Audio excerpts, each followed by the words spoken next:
안녕하세요. 정신분석객들 오늘 14장 부분 충동과 그 회로 페이지는 263페이지입니다.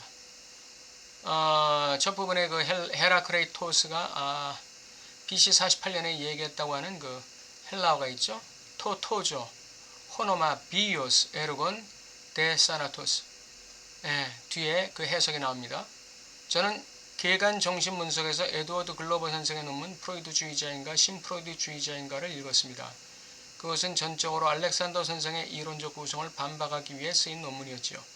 그 글에서 알렉산더 선생의 이론이 시대착오적인 기준에 의해 논박되는 것을 보노라니 곰팡내나는 악취를 맡지 않을 수가 없었는데요. 저도 지금으로부터 14년 전인 1950년 정신의학대회에서 지극히 공개적인 방식으로 선생의 이론을 가차없이 비판한 적이 있지만 그렇다 하더라도 그것은 대단히 재능 있는 사람에 의해 구성된 이론입니다. 그런데 그 이론이 비판되는 수준을 보면서 저는 다른 곳에서는 물론이고 심지어 이곳에서 제게 불어닥치는 온갖 난관들에도 불구하고 제 담화가 분석 경험이 어처구니 없이 목미한 방식으로 전수되는 것을 저지하는 역할을 하고 있다고 말하는 것이 정당함을 확인하게 되었습니다. 바로 여기서부터 충동에 관한 이야기를 다시 꺼내볼까 합니다. 충동을 다루기 전에 저는 전이란 무의식의 현실이란 성욕을 말하는데 이것의 현행화를 경험하는 경험 속에서 드러내는 것이라고 주장했습니다. 저는 이러한 단원 자체가 함축하는 바에 대해 골몰하고 있습니다. 전이는 무의식의 현실을 현행화하는 것이다. 다시 말하면 전이는 성욕을 현행화하는 것이다. 성욕을 전이 속에서 현행화하지 못한다는 것은 결국은 상상계적인 분석에 불과한 것이죠. 성욕을 전이 속에서 현행화한다는 것은 결국 뭡니까? 이 내담자가 자신의 결여로 들어갈 수 있다는 걸 얘기하는 것이고 거기서 자신이 욕망하는 것이 무엇인지에 대해서 자신의 입으로 말할 수 있다는 것이죠. 그게 이제 성욕이 현실화, 현행화되는 것이라고 할 수 있겠습니다. 우리가 성욕이 전이 속에서 작동한다고 확신하는 것은 어느 순간에 성욕이 사랑이라는 형태로 공공연히 자신을 드러내기 때문입니다. 이게 이제 착각이죠. 사랑을 성욕으로 착각하는 것이죠. 전이 속에서 사랑이 작동할 때 이게 성욕이 작동한다고 착각하는 것입니다. 바로 여기에 문제의 핵심이 있습니다. 사랑은 과연 전이의 히겐누크, 지금 여기 속에서 우리에게 성욕을 현존화시키는 정점, 성취의 순간, 의심의 여지가 없는 요인을 나타낸다고 할 수 있을까요? 대표한다고 할 수 있을까요? 사랑이? 전혀 그렇지 않다는 것이죠. 충동과 그 운명들을 다루고 있는 프로이드의 텍스트, 당연히 주변적인 것이 아니라 중심적인 위치를 차지하는 그 텍스트는 이런 견해를 더없이 명백히 거부합니다. 저는 충동을 도입하는 것이 얼마나 번거롭고 또 얼마나 많은 문제를 내포하는 것인지를 여러분에게 구체적으로 보여드리기 위해 지난 시간부터 이 텍스트를 다루기 시작했습니다. 많은 분들이 수업이 없을 때 이 텍스트를 읽어보실 수 있으면 좋겠습니다. 독일어로 읽는 것이 가장 좋겠지만 사정이 여의치 않다면 영어나 프랑스어로라도 읽어보시기 바랍니다. 단 정도 차는 있겠지만 양쪽 모두 번역이 썩 적절하다고는 할 수 없습니다. 물론 가장 형편없는 것은 프랑스어본입니다. 여기서는 그 난무하는 완전한 오역들을 잡아내는 일로 시간을 허비하지는 않을 겁니다. 한 번만 훑어보아도 전체적으로 이 논문이 두 부분으로 구성되어 있음을 알 수 있을 겁니다. 첫 번째는 충동을 분해하는 것이고 두 번째는 다슬리이벤, 사랑의 행위를 검토하는 것이죠. 우리는 두 번째 문제를 다룰 예정입니다. 자, 265페이지 1번 들어갑니다. 프로이드가 분명히 밝히고 있는 바와 같이 사랑은 어떤 식으로도 그 자신이 디간체 섹슈얼 슈트레붕, 다시 말해 성욕에서 표출되는 힘의 수렴, 형태들, 성향이라는 용어로 문제 제기했던 것의 대표자로 간주될 수 없습니다. 줄 한쪽을 보면 그것이 자신을 본질과 기능면에서 집대성하게 될 어떤 파악 가능한 전체로서, 간체로서 완성될 수 있는 한에서 이렇게 되어 있죠. 다시 말하면 아까 말씀드린 바와 같이 사랑은 성욕의 대표자가 될 수 없다는 것이죠. 프로이드는 그런 식의 풍문에 대해 kommt aber auf damit nicht zu her, 그것은 절대로 그렇지 않다라고 답변했습니다. 그런데도 그를 제외한 우리 분석가들은 그러한 풍문을 온갖 착각을 불러일으킬 수 있는 온갖 공식들로 표현해왔죠. 논문 전체의 요지는 성욕의 생물학적 목적성, 즉 생식이란 관점에서 볼 때 충동, 심리적 현실의 과정 속에서 제시된 바와 같은 충동은 부분 충동이라는 겁니다. 생물학적 목적성이라는 것은 그 생식을 얘기하죠. 성의 결합으로 인해서 만들어지는 어떤 결과물로서의 생식. 이것이 이제 이러한 생식의 관점에서 보면 충동이라는 건 전부 다 부분 충동이라는 것입니다. 이 프로이드 용어로 말하면 모든 욕동은 부분 욕동이다 이렇게 얘기했고, 락강은 모든 충동은 부분 충동이다 이렇게 얘기하는 거죠. 이 성충동 역시 부분 충동입니다. 충동은 그 구조의 측면에서, 즉 그 충동이 만들어내는 압력이란 측면에서 어떤 경제적 요인과 결부되어 있습니다. 이 경제적 요인은 일정 수준에서 쾌락 원칙의 기능이 실행되는 조건들에 종속되는데, 때가 되면 레알 이시라는 이름 아래 이 수준에 대해 다시 논의하게 될 겁니다. 욕망도 그렇지만 그 충동 역시 쾌락 원칙에 종속되어 있긴 하죠. 경제적 측면에서. 충동이 부분 충동인 이유가 바로 이 충동의 이 분산성 때문에 그런 것이죠. 이 충동이 충동의 그 추동력이 분산되어 있다는 것은 뭘 얘기합니까? 이 주체의 항상성을 유지하고자 하는 것이죠. 다시 말하면 쾌락 원칙을 유지하기 위해서 추동력이 한 곳으로 집중되어 있지 않고 분산되어 있다는 것입니다. 그렇기 때문에 충동 역시 전체적인 추동력이 밀어내는 게 아니라 일부의 추동력이 밀어내는 거기 때문에 이 주체의 항상성을 유지하면서 충동을 발현할 수가 있게 되는 거죠. 이게 경제적 차원에서, 경제적 측면에서 충동 역시 쾌락 원칙에 종속된다. 이 레알이시라는 것, 여기서 말해둬야 할 것은 우리가 레알이시를 중추신경계로 인식할 수 있다는 것인데, 이는 그것이 관계의 체계가 아니라 내적 압력의 일정한 항상성을 보장하는 체계라는 점에서 그렇습니다. 이 레알이시라는 것은 그 중추신경자를 얘기해요. 그래서 이 추동력을 분산시키는 역할을 해버리죠. 추동력을 분산시켜서 이 주체의 항상성을 유지하게 만드는 역할을 하는 거예요. 이게 주체의 그 경제적 관점, 에너지 관점에서 주체의 항상성, 주체의 그 어떤 안정성을 유지하려고 하는 것이죠. 이 역할을 감당하는 게 레알리시, 중추신경자라는 것입니다. 성욕이 부분 충동의 형태로만 기능할 수 있는 것은 항상성을 유지하는 체계의 현실 때문입니다. 항상성을 유지하는 현실 체계 때문에 성욕이 부분 충동의 형태로밖에는 발현될 수가 없는 것이죠. 충동이란 정확히 말해 무의식의 구조인 간극 구조에 부합하는 방식으로 성욕을 심리적 활동에 참여시키는 몽타주의입니다. 성욕을 심리적 활동에 참여시키는 것이 충동이다.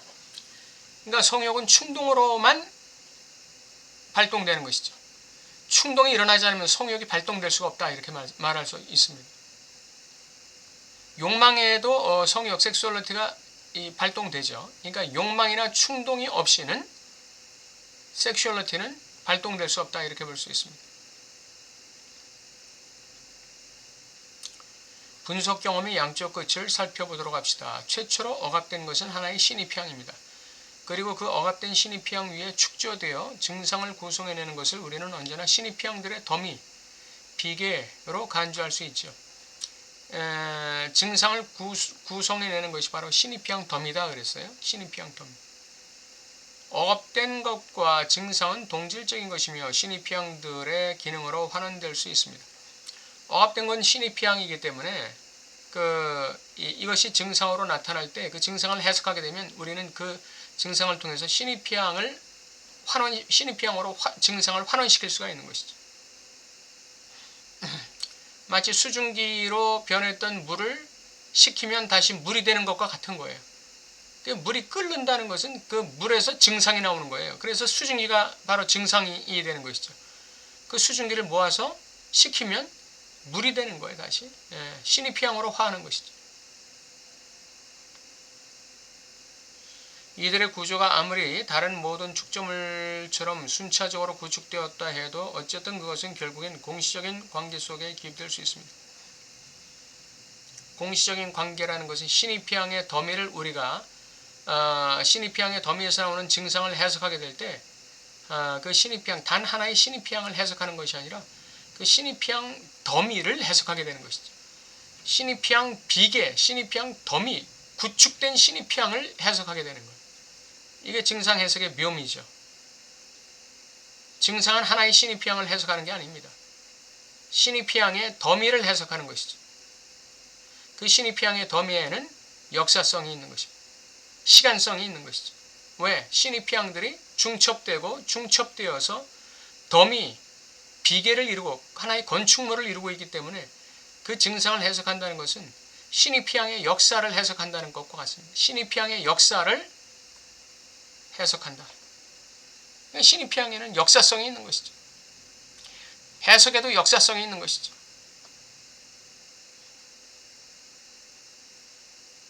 역사성을 가진 신입피양을 해석함으로써 주체의 욕망을 밝혀내는데 그 욕망에도 역시 역사성이 있는 것이죠.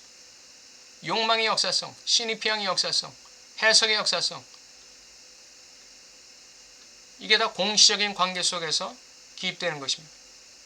다른 한쪽에는, 그러니까 한쪽 끝에는 신입피양이 있고 다른 한쪽 끝에는 해석이 있습니다. 해석은 어떤 특별한 시간 구조를 지닌 요인과 관련되어 있는데, 그래서 이 해석이 시간성을 갖는 거예요. 역사성을 갖는 거예요.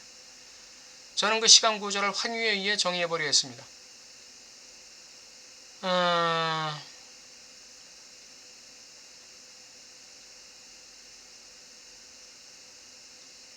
기표의 환유, 기표의 시간성, 기표의 환유 속에서 어떤 그 절단되는 순간이 오죠. 그 은유의 순간이 오는 것입니다. 시간 구조를 가진 그 신입피양들의 그 환유를 절단시키는 은유의 순간이 오는 것입니다. 이게 해석의 순간이죠. 해석은 종국에는 욕망을 가리키며 어떤 의미에서는 그 욕망과 동일한 것입니다. 해석이 이퀄 욕망이다, 이렇게 볼 수 있죠. 욕망, 그것은 결국 해석 그 자체이지요. 그 두 개의 극 사이에 성욕이 있습니다. 그러니까 신입피양과 해석 사이에 성욕이 있는 것이죠. 만일 성욕이 부분 충동의 형태를 띠고 양극단 사이의 경제 전체를 지배하는 것으로 자신을 드러내지 않는다면 우리의 분석 경험은 모두 점술에 그치고 말 겁니다. 그러니까 성욕은 바로 신입피양과 해석의 중간에 그 양극단의 경제 전체를 지배한다, 이렇게 얘기했죠. 그러니까 성욕이라는 것은 그 주체의 신입피양과 그 해석 두 양극을 다 경제적으로 지배하고 있는 그런 구조를 가지고 있어요. 그러니까 성욕이라는 게 충동, 부분 충동으로 발현된다는 것은 이 주체의 신입피양과 해석이 발현된다는 것을 얘기하는 것이죠. 신입피양과 그 해석이 자기 자신을 성욕을 통해서 드러내는 것이죠. 이런 분석이 아닌 모든 분석은 그냥 점술에 불과하다 그랬습니다. 그런 점술이라면 심리적 에너지라는 중성적인 용어와 딱 어울릴 수 있겠지만 그만큼 그것은 성욕의 현존, 다자인을 구성하는 것이 빠져 있을 겁니다. 무의식의 현실이 바로 다자인입니다. 무의식의 현실을 지각한 존재가 주체예요. 현 존재로서의 주체예요. 무의식의 시간 공간을 대표하는 기표와 그 해석을 간직한 주체, 이게 현 존재예요. 현 존재는 시간과 공간 속에서 자기 의식을 가진 존재를 현 존재라고 말하는 것이죠. 시간과 공간 속에서 자기 의식을 가진 존재, 이게 현 존재 아니에요. 근데 이 현 존재, 그 무의식의 현 존재는 뭐를 얘기해요? 무의식의 시간과 공간 속에서 자기 의식을 갖는다는 건 결국 신입피양을 해석한 존재가 되는 것이죠. 그 신입피양에 대한 자기 의식을 가진 존재. 왜? 신입피양은 역사성, 시간성을 가지고 있기 때문에 그 시간성을 가진 신입피양의 더미에 대한 해석을 지각하는 존재, 이게 다자인 아닙니까? 그런 그 다자인이 성욕이 현존하지 않는 분석 상황 속에서는 이런 다자인이 나타날 수가 없다는 얘기죠. 무의식적 메커니즘들의 해석 속에서 성의 가독성은 항상 소극적으로 주어집니다. 여기서 말하는 성의 가독성이라는 것은 섹슈얼리티를 얘기한다, 이렇게 봐야겠죠. 무의식의 메커니즘들의 해석 속에서 성의 가독성이라는 것은 섹슈얼리티의 가독성은 항상 소극적으로 주어집니다. 이 성욕이라는 것은 결국은 그 신입피양 속에 묻어 있는 것이죠. 신이 피양에 녹아 있는 것이죠. 그리고 성욕이라는 것은 그 신이 피양에 칼라가 입혀지는 거예요. 그러니까 이건 성욕이라는 건 주체성이 있어요. 이게 A라는 주체, B라는 주체의 성욕이 다 다르다는 거죠. 왜? 그 A라는 주체, B라는 주체, C라는 주체가 가지고 있는 성욕에는 그 주체의 무의식의 신이 피양들이 영향을 미치고 있기 때문에 그래요. A라는 주체의 무의식을 이루는 그 신이 피양이 A라는 주체의 성욕의 칼라를 형성하는 것이고, B라는 주체가 무의식 속에 억압시키고 있는 그 이 신이 피양의 구조 더미가 B라는 주체의 성욕의 칼라를 만들어내는 것이고, 이렇게 되는 것이죠. 그렇기 때문에 그 성욕에는 그 주체의 역사성이 있는 것입니다. 그렇기 때문에 그 이 성욕에 대한 해석, 다시 말하면 신이 피양에 대한 해석이라는 것은 주체의 역사성을 가지고 있는 것이죠. 만일 우리가 역사, 개인의 이력의 매 순간마다 부분 충동들이 적시적소에 실제로 개입한다는 것을 확신하지 못한다면, 역사 속에서 매 순간마다 부분 충동들이 적시적소에 실제로 개입한다는 거예요. 그 부분 충동은 바로 성욕을 담고 있고, 그 성욕에는 신이 피양의 역사성이 있다는 것이죠. 우리는 그저 성에 대한 기본적인 해석에만 그치고 말겠죠. 이렇게 성의 역사성, 신이 피양과 성욕의 역사성을 배제시킨 성에 대한 해석이라는 것은, 이거는 그냥 일종의 에로티시즘에 불과한 거예요. 이건 아우터 에로티시즘에 불과한 것이에요. 자가성애 또는 그냥 에로티시즘, 성애, 이런 거에 불과한 것이죠. 충동들이 개입한다면 이는 분석 경험의 초창기에 생각되었던 것처럼 비정형적 형태로 개입하는 것이 아닙니다. 유아성욕은 미성숙한 주체를 유혹하는 성인의 성욕이라는 거대한 빙산에서 떨어져 나와 이리저리 떠다니는 얼음 조각이 아닙니다. 이 점은 분석을 통해 곧바로 드러났지요. 뒤늦게 사람들을 놀라게 할 만큼의 중요한 의미를 가지고 말입니다.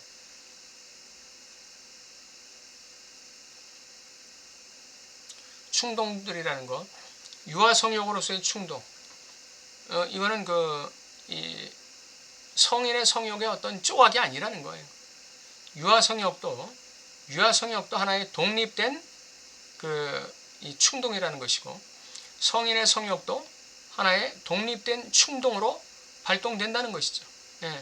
유아성욕은 성인의 충동의 일부분에 불과하다. 이 2분의 1, 3분의 1 정도에 불과하다는 그런 뜻이 아니에요. 다 독립된 것이란 얘기죠. 프로이드는 성욕 이론에 관한 3편의 에세이로부터 성욕을 본질적으로 다형, 비정형적인 것으로 제시했습니다. 다형 도착적이다 이렇게 얘기하죠. 프로이드가. 유아기가 순진무구한 시기라는 환영은 깨졌습니다. 성욕이 이른 시기에, 심지어 지나치게 이른 시기에 부과됨으로 인해 우리는 너무나 재빠르게 성욕이 그 본질의 수준에서 표상하는 것이 무엇인지를 검토하는 쪽으로 넘어가게 되었습니다. 다시 말해 성욕의 심급과 관련해서라면 아이에서 성인에 이르기까지 주체는 모두 평등하다는 것입니다.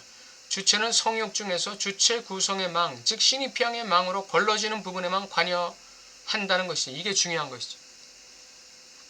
어른에서 아이에 이르기까지 성욕은 평등한데, 주체는 그 성욕 중에서 주체를 구성하는 신이 피양의 망으로 걸러지는 부분에만 주체가 관여한다는 거예요. 신이 피양의 망에 걸러지지 않는 그런 성욕은 그건 주체에게서 발동되지 않는다는 것입니다. 아까도 말씀드렸듯이 A라는 주체, B라는 주체, C라는 주체가 시간과 공간 속에서 더미를 이루고 있는 신이 피양, 자신의 고유한 신이 피양에 걸러지는 성욕만이 그 주체의 고유한 성욕이 될 수가 있는 것이죠. 그 주체의 그 고유한 성욕. 그것은 아이에게서나 청소년에게서나 성인에게서나 다 고유하다는 거예요. 성욕은 신이 피양 없이는 구성될 수가 없는 것이죠.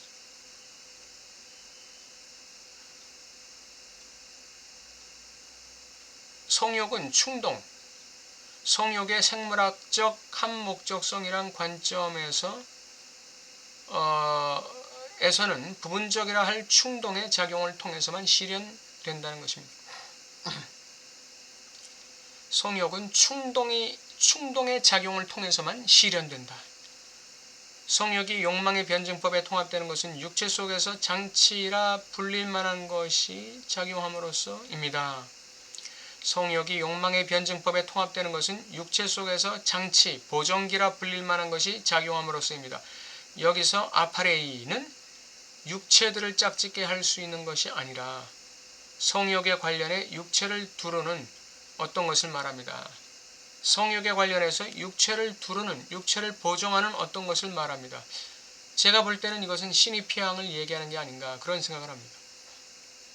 어떤 그 장치라는 것, 육체를 보정하고 있는 장치라는 것, 이것은 신의 피향이 아닌가. 성적 충동에 관한 논의에서 모든 것이 혼동되고 있다면 이는 충동이 생명체에서 성욕이 완성되는 완만한 과정을 분명히 대표하긴 하지만 그것은 그저 대표일 뿐, 그것도 부분적으로 대표할 뿐이라는 사실을 우리가 보지 못하기 때문입니다. 네, 충동은 생명체에서 성욕이 완성되는 완만한 과정을 분명히 대표하지만 그것은 부분적으로 대표한다. 그런 의미에서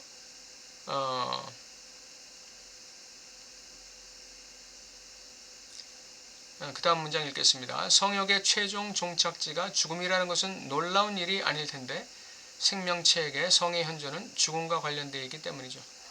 예, 생명체에게 있어서 성욕의 최종 종착지, 이 섹슈얼리티의 최종 종착지는 죽음이다.